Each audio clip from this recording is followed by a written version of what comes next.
성탄절입니다. 세상에서는 크리스마스라고 부르면서 빛의 잔치를 벌이지만 정작 주인공인 예수님이 없는 줄 압니다. 우리도 주인공이신 예수님을 배제하고 연말로 가는 길목에서 즐겁게 성탄절을 보내고 있는 게 아닌지 돌아봅니다. 성탄절은 말씀이신 하나님이 육신이 되어서 우리 가운데 구주로 오신 예수 그리스도를 탄생을 기념하는 절기인 줄 잘 아십니다. 예수님이 그리스도로 2000년 전에 이 땅에 이미 오셨었습니다. 첫 번째 오심 초림입니다. 이제 하나님의 아들답게 큰 영광으로 홀연히 다시 오실 것입니다. 재림입니다. 성탄절은 예수님의 탄생만 주목해서는 안 될 것입니다. 오늘 사도 바울이 아들 같은 제자 디도에게 보낸 편지인 본문을 보면 예수님의 전생애를 조망하는 말씀, 또 성도들의 일생을 요약한 말을 하고 있습니다.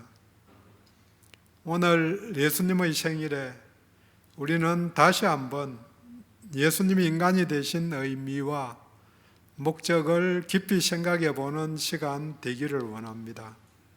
동시에 성도된 우리의 일상에서 추구해야 할 바를 정리할 수 있기를 원합니다. 우리 예수님이 무엇 때문에 세상에 오신 것입니까? 우리가 반드시 붙잡아야 할 성탄의 의미를 확인하고 기억하는 시간 되기 원합니다. 또 오늘 주어진 본문을 통해서 성탄의 날에 붙잡아야 할 진리를 함께 나누도록 하겠습니다. 첫 번째 성탄절에 우리는 하나님의 구원이 또 구원의 은혜가 예수 그리스도를 통해서 모든 사람에게 나타났다는 사실을 알고 고백해야 합니다. 11절입니다. 모든 사람에게 구원을 주시는 하나님의 은혜가 나타나 하나님의 구원의 은혜가 모든 사람에게 나타났습니다. 사실 잘 아시는 대로 은혜는 대가 없이 주는 혜택입니다. 선물입니다. 받는 자의 조건이나 상황에 무관하게 주는 자가 조건 없이 베푸는 것이 그 특징입니다. 그런데 그냥 공짜로 나누어 준다고 해서 받는 사람이 대가가 없다고 그래서 주는 사람이 아무런 노력이나 희생이 없었던 것이 아니라는 사실을 아는 게 중요합니다. 병원에 있으니까 3일 전쯤 병원 신우에 의해서 전 환자들에게 양말을 하나씩 돌렸더라고요. 두툼한 겨울 양말을 하나씩 돌린 걸 봤는데 받고는 감사했습니다. 근데 옆에 있는 분이 양말 하나가 뭐냐고 그렇게. 근데 생각해 보면은 환자들이 되게 많거든요. 많은데 양말 하나라도 생각하고 나누는 그 마음이 예쁜데 또 그걸 준다고 뭐 포장도 하고 그 다음에 헌금을 하고 그렇게 해서 하는 건데 신우에 병원에 몇 명이나 모이는지 잘 모르기는 하지만 아무튼 그 사람들은 희생을 했는데 받는 사람은 그냥 주니까 대가가 없이 아무것도 없이 그냥 주어지는 것이라고 그렇게 착각할 수 있다는 거죠. 하나님이 보이신 은혜의 내용이 14절 전반부에 나옵니다. 그가 우리를 대신하여 자신을 주심은 모든 불법에서 우리를 속량하시고 우리를 깨끗하게 하사 은혜를 주시기 위해서 예수 그리스도께서 자신을 주셨습니다. 좀 더 자세히 말씀드리면은 잘 아시는 대로 십자가를 지신 것입니다. 근데 예수님이 왜 자신을 주셨는가? 그 이유가 본문은 두 가지라고 설명합니다. 첫 번째는 모든 불법에서 우리를 속량하셨습니다. 속량이라는 단어는 몸값을 치르고 종의 신분을 풀어주어서 자유롭게 해방시켜 주는 것을 말합니다.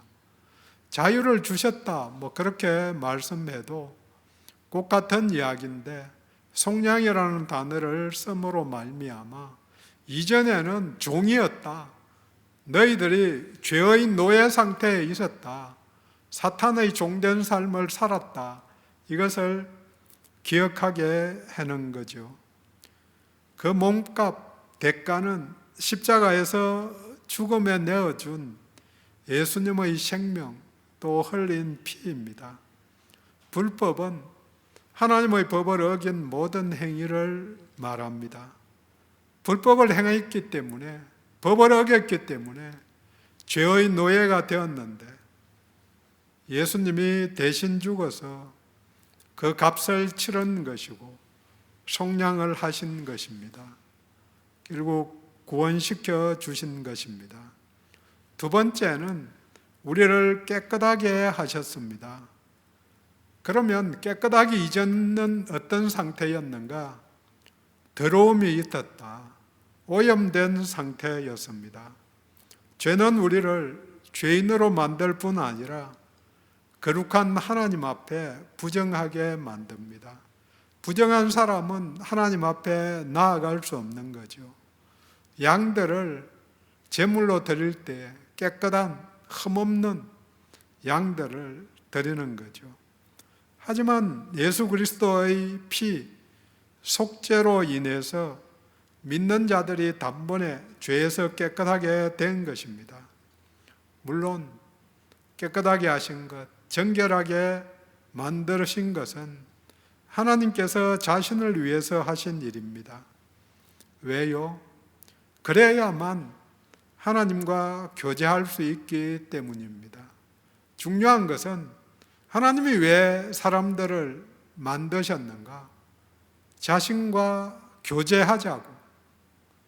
창세 이전에 삼위 하나님이 세 분이서 굉장히 잘 지내셨는데, 풍성한 사랑 가운데서 지내셨는데, 이걸 좀 더 확장하려고, 그래서 사람들이 거할 수 있는 우주 만물을 다 만드셨던 거죠. 사람을 위해서 우주 만물, 모든 걸 다 만들고 마지막에 사람들을 만들어서 왜 만드셨는가? 교제하자고. 삼위 하나님이 교제하는 걸 품을 넓혀서 모든 사람들과 창조된, 물론 첫 번째는 아담과 하와지만 두 사람과 교제해서, 그래서 새로운 관계를, 또 새로운 세상을 만들려고 했는데, 문제는 깨끗하지 않음으로 말미암아 하나님을 떠나게 된 거죠. 빚은 아니지만 빚보다, 채무보다 더 크게 와닿는 것이 은혜입니다. 더 중요한 사실은 은혜를 주셨는데 그 은혜를 받아들이는 사람에게만 그 효과가 유효하다는 사실입니다. 받아들여야만 혜택을 누릴 수 있습니다. 국가에서 고령의 많은 어르신들에게 기초연금을 제공합니다. 그런데 본인이 기초연금을 달라고 신청하지 않으면 안 주는 거죠. 그래서 신청하는 방법이 여러 가지로 길을 열어 놓았더라고요. 인터넷을 통해서 할 수도 있고, 동사무소에 가서 할 수도 있고, 그것도 안 되면 찾아와서 도와주어서 신청을 할 수 있게. 어쨌든 중요한 것은 본인이 신청을 해야 된다는 거죠. 그래야 주듯이 은혜도 받아들여야, 내가 내 것으로 받아들여야 하는 거죠. 진수성찬을 준비해 놓고 식탁 위에 배설을 해 놓았는데 그 아무리 쳐다본다고 내 배가 부르는 건 아니죠. 수저를 들고 입을 벌려서 먹지 않으면 혜택이 아닙니다. 요새 택배 배달이 많이 오는데요. 자녀들이 택배를 보내주어도 문 앞에 놓여 있는 것, 첫 번째는 안에 들고 들어와야지요.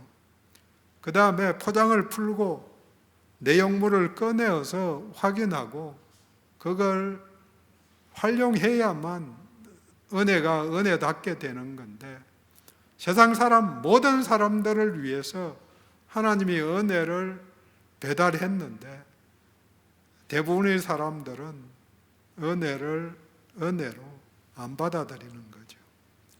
모든 사람에게 구원의 은혜가 나타났습니다. 큰 은혜입니다. 두 번째 성탄절에 우리는 하나님의 은혜는 은혜를 입은 자 누구도 과거의 상태, 있던 그대로 내버려 두지 않는다는 사실을 알아야 합니다. 변화를 가져온다는 사실, 그것을 알고 고백해야 합니다. 내가 있는 모습 그대로 은혜를 받고 구원을 받을 수 있지만 크신 은혜는 있는 그대로 그 사람을 내버려 두지 않는다는 사실입니다. 구원의 은혜는 거룩함, 성화로 인도합니다. 그 사람을 하나씩 하나씩 변화시켜 나갑니다. 처음 믿을 때에는 어린애들이 말을 배우듯이 하나씩 하나씩 배워가는 거죠. 교회 나와도 처음 예배 참석하면 어려운 게 단어가 어렵거든요. 뭐 속량, 오늘도 속량 이런 단어 들으면 처음 듣는 단어가 어려우니까 이게 고민하는 거죠. 계속 나와야 되나 말아야 되나. 사람들이 제 설교가 어렵다고 이야기를 합니다. 그래서 이게 낮추어서 초등학생들도 이해할 수 있는 그런 말을 해야 되는데 이게 타성에 젖어가지고 잘 못해서 죄송합니다. 뭐 어쨌든 용어들이 익숙하지 않는다는 거죠. 어려워도 계속 듣다 보면은 익숙하게 되는데 처음에 힘들어서 잘 안 되는 부분도 있는 거죠. 본문 12절입니다. 우리를 양육하시되 경건하지 않은 것과 이 세상 정욕을 다 버리고 신중함과 의로움과 경건함으로 이 세상에 살고, 이 세상 사는 동안에 하나님의 은혜가 나타나서 우리를 양육해 주십니다. 교육하고 가르쳐 줍니다. 교육의 내용이 본문은 두 가지입니다. 첫 번째, 버려야 할 것을 버릴 수 있게 교육하고 훈련시켜 줍니다. 무엇을 버려야 하는가? 이 세상 정욕을 다 버리고, 표준 세번역은 경건하지 않음과 속된 정욕을 버리고 그렇게 표현합니다. 경건하지 않음이 무엇인가?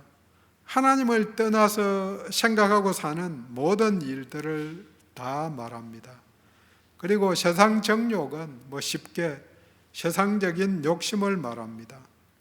이전에 있던 상태, 저주의 상태에서 떠날 수 있게 도와주십니다. 물론 처음부터 100점인 사람은 아무도 없습니다.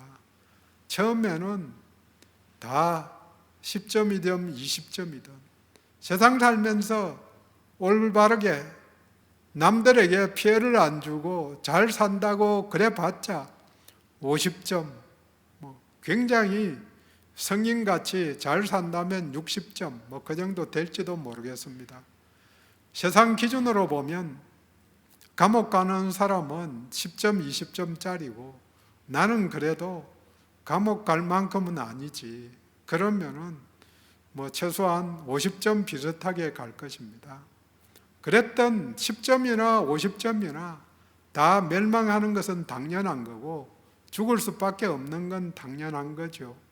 99점도 마찬가지죠. 온전하게 의로움 100점 이렇게 안 되면은 기준에 도달할 수 없는 거죠. 사람들은 착각을 굉장히 많이 하거든요. 믿은 다음에도 나는 저 사람보다는 착하지, 저 사람보다는 의롭지, 최소한 이전부터 감옥 갈 만한 상황도 아니고 또 그 다음도 마찬가지고 훨씬 낫다 그렇게 생각하지만 훨씬 그게 우리들 기준이라는 거죠. 어차피 100점은 아니다. 그래서 100점을 향해서 나아갈 수 있게 하나님이 훈련시켜 주시는 거죠. 그래서 이전에는 그렇게 안 했는데 한 해 지나가고 또 한 해 지나가면서 바뀌어져 가는 거죠. 변화시켜 주시는 하나님이십니다. 그리고 두 번째 취해야 할 것은 할 수 있게 교육하고 훈련시켜 주십니다. 그래서 본문에는 신중함, 의로움, 경건함으로 이 세상을 살라. 건전하게, 바르고 경건하게 살아가라고 명령하시고 또 은혜를 주십니다. 이 두 가지 양육의 내용을 한마디로 바꾸면 온전함입니다. 온전하게 하신다. 이것은 우리가 잘 아는 히브리서 12장 2절 말씀과 같이 믿음의 주요 또 온전하게 하시는 이인 예수를 바라보자. 온전하게 하시는 이, 온전하신 그분.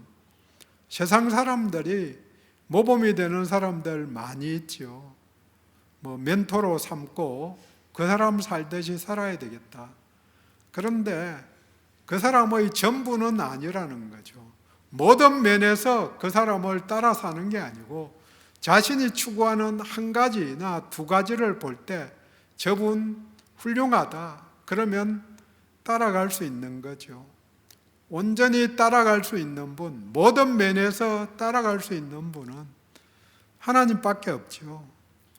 히브리서 12장 2절 따르면은 예수를 바라보고 따라갈 때 그분이 가신 발자취를 따라갈 때 눈길에 따라가기 좋죠.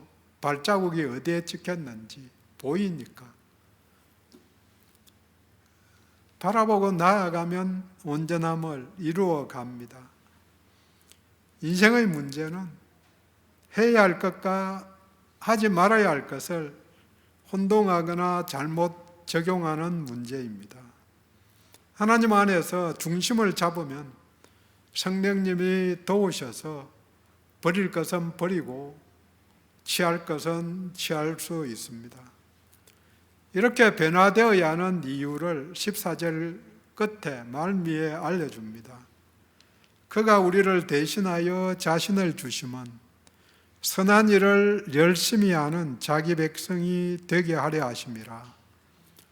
선한 일에 열심하는 자기 백성이 되게 하려는 것이 목적입니다. 물론 여기서는 자기 백성 그렇게 했지만 하나님의 자녀 되게 만들어져 가는 것이 목적입니다. 여기서 자기 백성이라는 말은 하나님이 특별히 선택한 자기 백성, 하나님의 보물이라는 뜻입니다. 하나님의 보물이면 보물답게 경건하게 거룩하게 살아야 하는데 이전 상태로 살면 더러움 속에서 살아가게 됩니다. 그러니까 변화가 필요합니다. 변화가 되어야 하고 또 변화시켜 주십니다. 변화. 예수님 닮아가고 있는지요? 연말이 다 되었는데요. 이제 한 주일, 일주일밖에 안 남았는데 올해를 되돌아보면서 얼마만큼 나아졌는가. 나이가 들면 고민이 더 많죠. 이전에는 나아지는 게 보이기도 했는데 이제는 그게 그거고 더 이상 크게 잘못하는 것 같지도 않고 그냥 다 가진 것 같이 또 있든 없든 이 상황 속에서 지내고 있는데 더 뭘 바꿔야 되는가 돌아봐야 하는 거죠. 예수님을 얼마만큼 닮아가고 있는가. 그래서 세상 사람들이 성도들을 보면 저분을 보면 예수님을 보는 것 같아 하는 소리를 듣고 있는지요? 아니면 하고 있는지요? 믿는 사람 같이 보인다. 제가 병원에 가서 앞에 입원하신 분이 저희 아버님과 나이가 꼭 같아서 연세가 같은 분인데 할머니인데 총기가 있으시더라고요. 근데 그분도 폐에 물이 차서 들어오셨는데 근데 따님과 이야기를 하는데 딸이 주로 이야기하고 할머니는 듣는데 딸이 교회 이야기를 열심히 하시더라고요. 할머니도 교회 나중에 들으니까 열심히 다니시고 매일 열심히 자녀들을 위해서 기도하는 분이라고 그렇게 이야기를 하시던데 그 이야기를 들으면서 내가 그냥 이틀씩 이제 아무튼 보고 그랬는데 나중에 이제 우리 집사람이 그분하고 한참 교제하고 그러면서 그 목사라고 이야기를 했는데 그 전에 날 보고 목사같이 바뀌었는가? 아니올시다지요. 쳐다보고 딱 얼굴에 목사같이 그렇게 써져 있는 게 아니고 얼굴 생긴 것도 요새는 좀 삐죽해가지고 마르기도 하고 풍성하고 아무튼 그렇게 생겨야 보일 건지 어쨌든 은혜가 넘쳐서 잘 보면 걷는 폼이나 그런 걸 보면 장로님 같이 보인다. 주일날 아침에 걸어가는 모습을 보면 그런 느낌이 들 때도 있거든요. 왜? 저희 집 앞에 예배당이 있는데 거기 가는 사람 중에 성경책 딱 품고 걸어가시는 모습이 좀 오래 다니셨네. 장로님 같이 보이네. 그런 분도 계시기는 하지만 예수님을 보는 것 같아. 장로님 보는 것 같다. 집사 같다. 이렇게. 세상 사람들이 성도들을 무조건 미워할 수도 있지만 많은 경우 당한 것이 있어서 그럴 수도 있습니다. 제가 시장 가면은 절대 깎지 마라 그러는데 이게 깎아야 재밌거든요. 그래서 저도 한 번씩 어떻게 깎아볼까? 저 입에서 깎자는 말 하기 참 힘든데 연습해 보는 거죠. 어쨌든 내가 손해본다고 살면 나를 통해서 우리 예수님의 은혜가 조금이라도 드러날 수 있을 것이라는 생각을 해봅니다. 하나님의 은혜는 모든 사람들을 변화시켜 주십니다. 세 번째로 성탄절에 우리는 우리가 지금까지 체험하고 누린 것보다 더 온전한 것, 완전한 것이 온다는 믿음과 그 사실을, 그 소망을 가져야 한다는 사실을 알고 고백해야 합니다. 예수를 구세주와 주님으로 믿음으로 말미암아 제사함을 받았고 하나님과 교제할 수 있게 되었고 또 자유와 평강을 누리게 되었습니다. 하지만 우리가 본 것, 우리가 체험한 것, 우리가 현재 누리고 있는 것은 지극히 작은 부분이라는 것을 알아야 합니다. 그래서 온전한 것이 오기를 기다립니다. 13절에 복스러운 소망과 우리의 크신 하나님 구주 예수 그리스도의 영광이 나타나심을 기다리게 하셨으니, 기다리게 하셨다. 무엇을? 하나님 나라입니다. 13절은 우리의 크신 하나님, 구주이신 예수 그리스도의 영광이 나타난다. 이것이 곧 예수님의 영광 중에 다시 오심, 재림이고, 재림 후에 영광스러운 통치, 완전한 하나님 나라의 이루심을 기다립니다. 새하늘과 새 땅, 그것이 곧 모두에게 복스러운 소망입니다. 하나님 나라는 온전하고 완전하기 때문에 복음성가, 옛날에 한참 많이 불렀던 저 하늘에는 눈물이 없네, 거기는 슬픔도 없네, 고통은 모두 다 사라져버리고 인간의 욕심은 사라져버리고 거기는 승리만 있네, 거기는 기쁨만 넘치네, 거기는 찬송 넘치네, 거기는 즐거움 있네, 거기는 사랑 넘치네. 우리의 주님과 나 함께 있을 때 영광만 가득하겠네. 고린도전서 13장 9절 10절은 말합니다. 우리는 부분적으로 알고 부분적으로 예언하니 온전한 것이 올 때에는 부분적으로 하던 것이 패하리라. 온전한 것이 온다.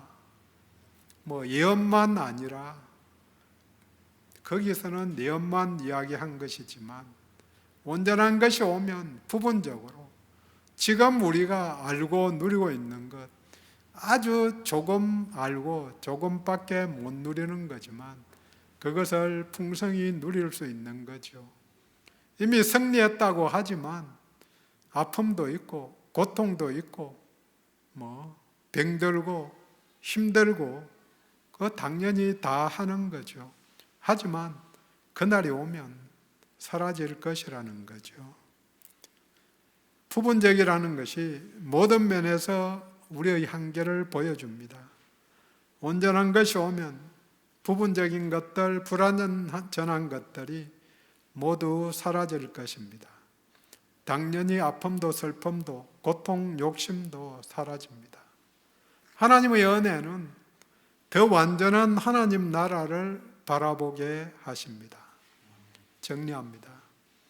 성탄절에 우리는 하나님의 구원의 은혜가 예수 그리스도가 이 땅에 오셔서 하신 일을 통해서 모든 사람들에게 나타났다는 사실을 알고 고백합니다. 성탄절에 우리는 하나님의 은혜는 은혜를 입은 자 모두를 그대로 두지 않고 변화시켜 주신다는 사실을 알고 고백합니다. 주님이 다시 오시고 온전한 하나님 나라가 이 땅에 온다는 것을 기대하고 소망합니다. 기도합니다.